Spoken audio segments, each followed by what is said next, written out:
Hello दोस्तों science by Ghalib sir में आपका मोस्ट वेलकम है।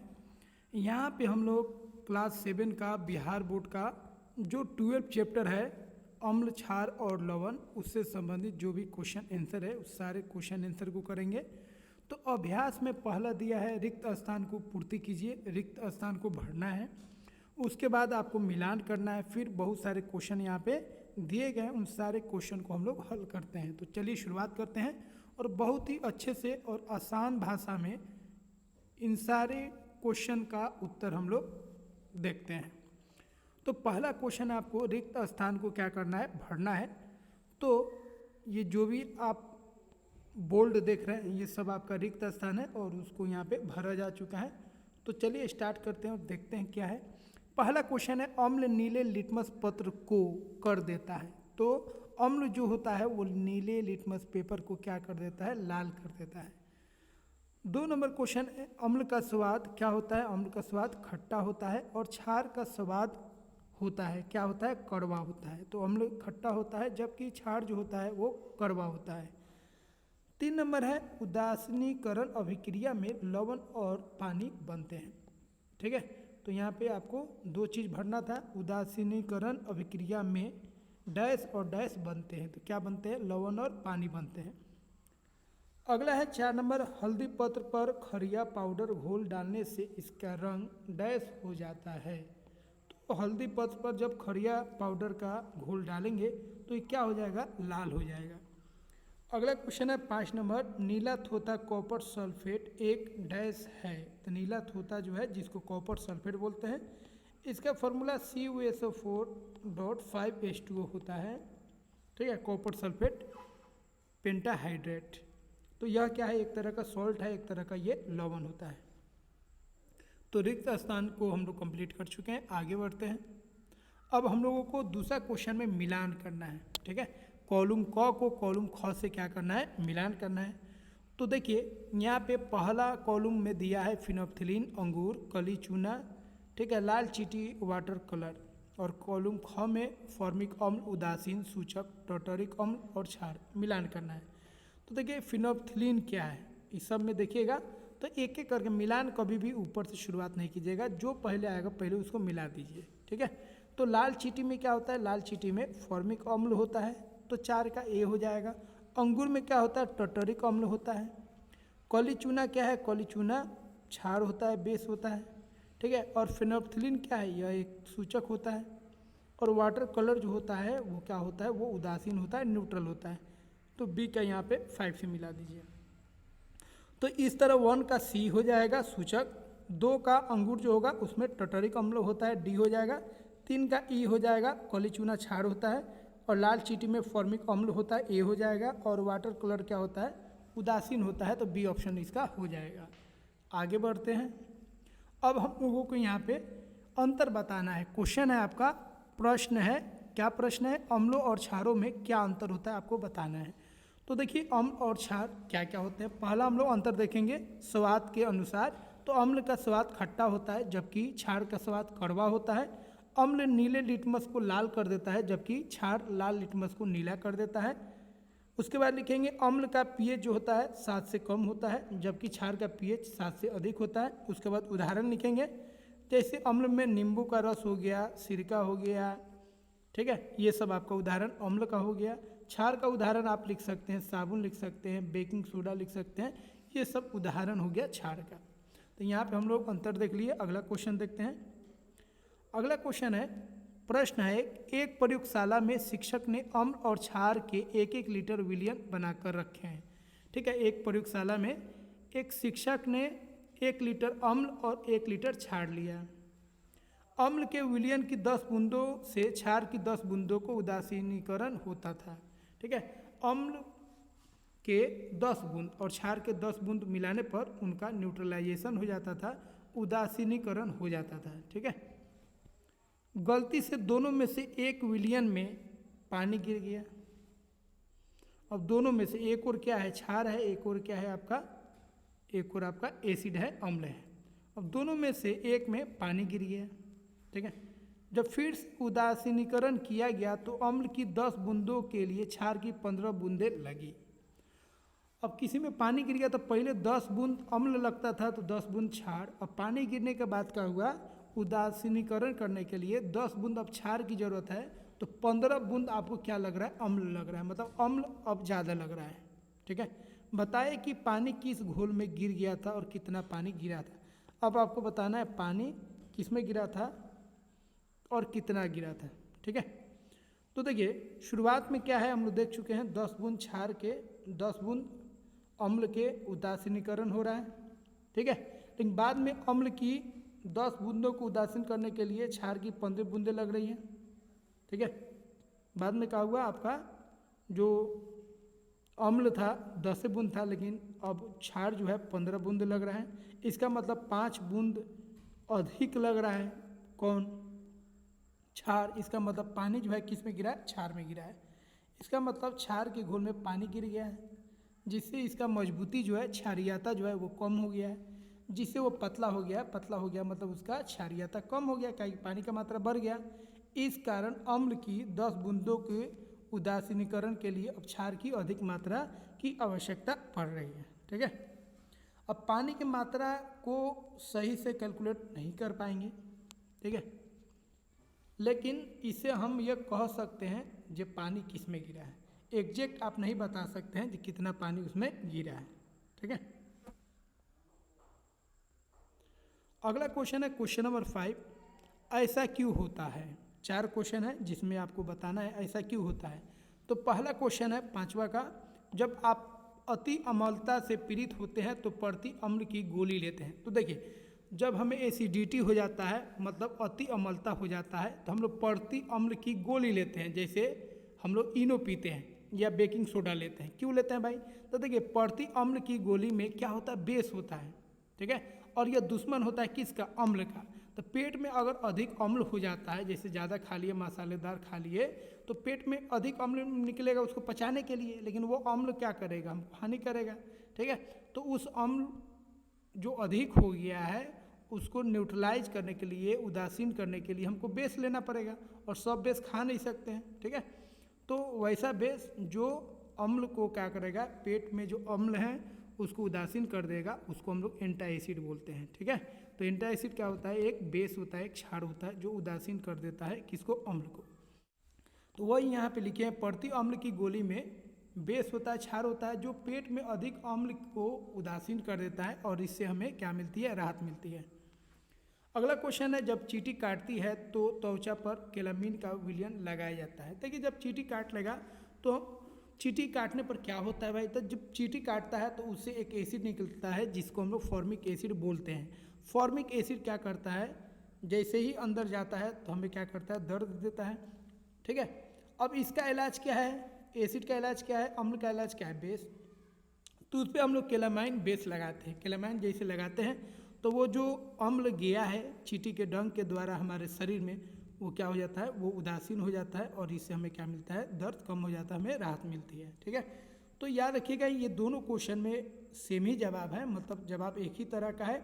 जे अम्ल का दुश्मन कौन होता है, क्षार होता है, बेस होता है। ठीक है, तो पेट में एसिडिटी हो जाए तब भी हम बेस ही लेंगे, और चींटी काट लेगा तब भी हम त्वचा पर किसको लगाएंगे, बेस को ही लगाएंगे। लेकिन ध्यान रखना है सभी बेस का इस्तेमाल सब जगह नहीं कर सकते हैं। जैसे खाने के लिए हम लोग, ठीक है, खाने के लिए हम लोग एंटा एसिड का इस्तेमाल करते हैं, जैसे मिल्क ऑफ मैग्नीशिया MgOH2, इसी को हम लोग एंटा एसिड भी बोलते हैं। ठीक है, मिल्क ऑफ मैग्नीशिया इसको एंटी एसिड बोलते हैं, इसका इस्तेमाल कर सकते हैं, या बेकिंग सोडा का या इनो का हम लोग इस्तेमाल करते हैं। ठीक है, उसी तरह जब चींटी काट लेगा तो चींटी में क्या होता है, एसिड होता है, अम्ल होता है, और उसको उदासीन करने के लिए हम लोग बेस लगा लेते हैं। बेस लगाएंगे तो दर्द कम हो जाएगा। अगला है, कारखाने के अपशिष्ट को नदियों में बहाने से पहले उदासीन किया जाता है।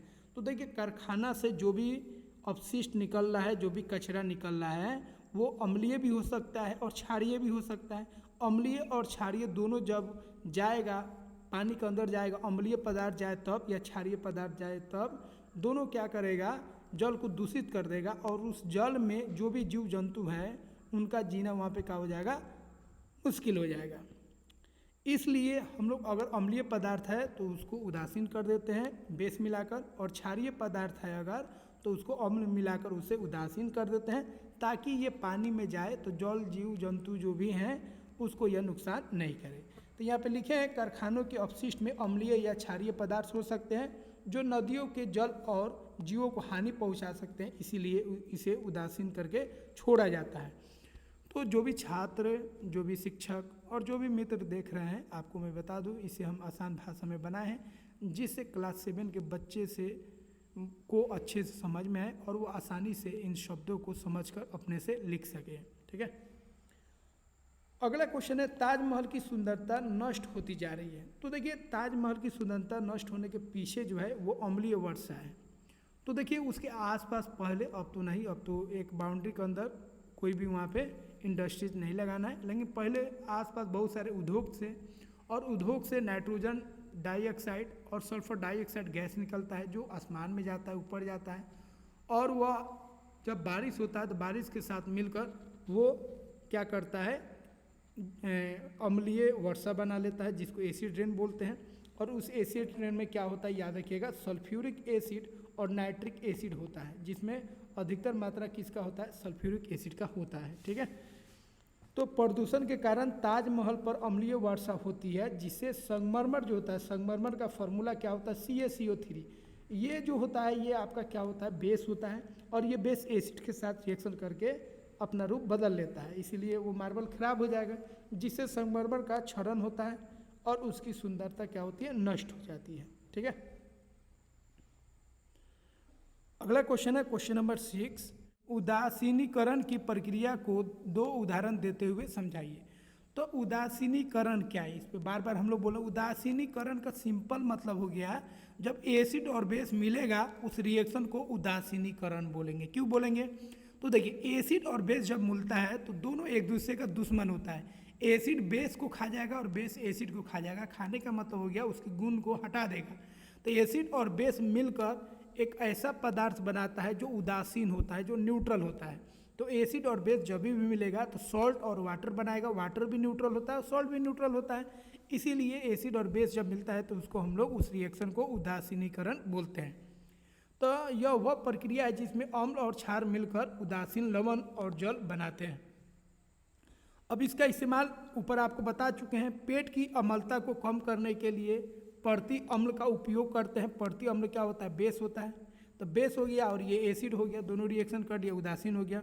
उसी तरह चींटी काटने पर, त्वचा पर हम लोग, ठीक है, बेस लगाते हैं, जो ऊपर आपको बताए थे केलामीन लगाते हैं। तो केलामीन बेस हो गया, क्षार हो गया, और चींटी का जो डंक है वो क्या हो गया, एसिड हो गया, अम्ल हो गया।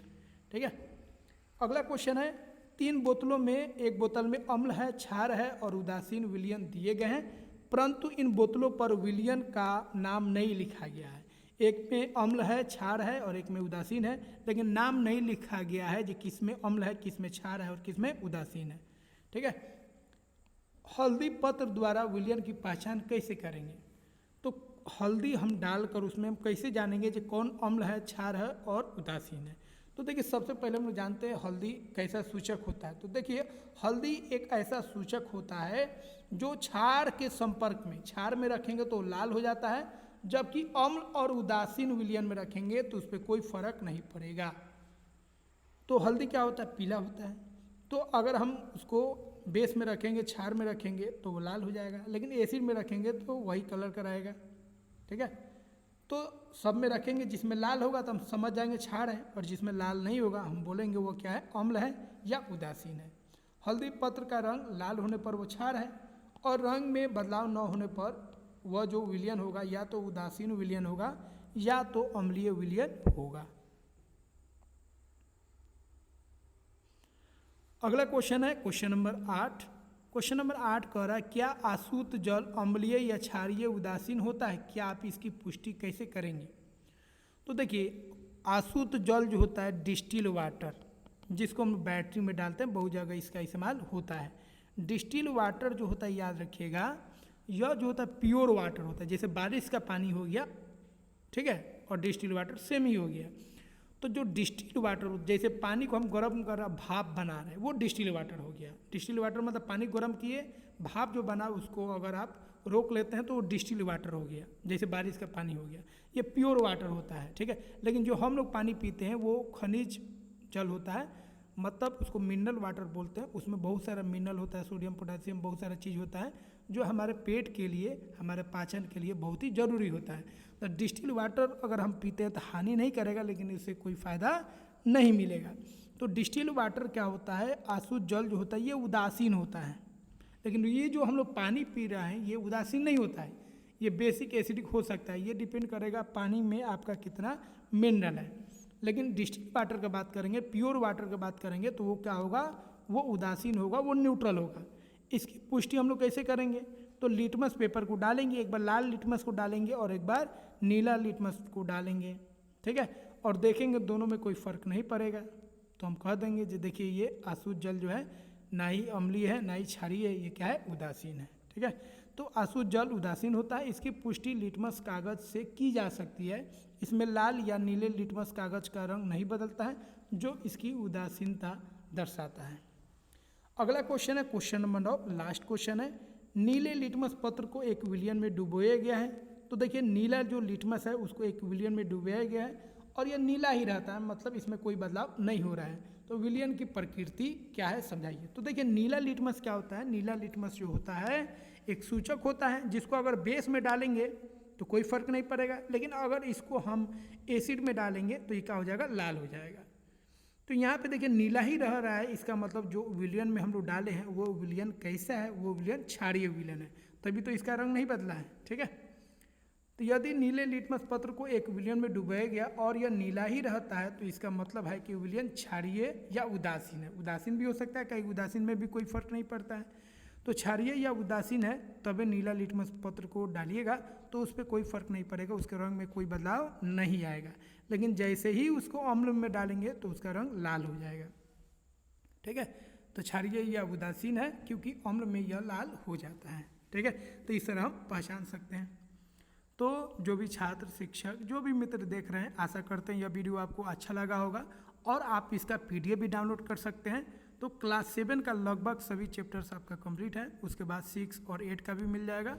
तो यहाँ पे आप एक अच्छा आंसर प्राप्त कर सकते हैं आसान भाषा में, जहाँ पे आपको हम बड़ा नहीं लिखवाएं, एकदम छोटा लिखवाएं, अपने शब्दों में लिखवाएं जिसको आप आसानी से याद कर सकते हैं। तो और वीडियोस देखने के लिए, इस PDF को डाउनलोड करने के लिए वीडियो को लाइक कीजिए और चैनल को सब्सक्राइब कीजिए। मिलते हैं फ्रेंड्स अगले वीडियो में। जय हिंद।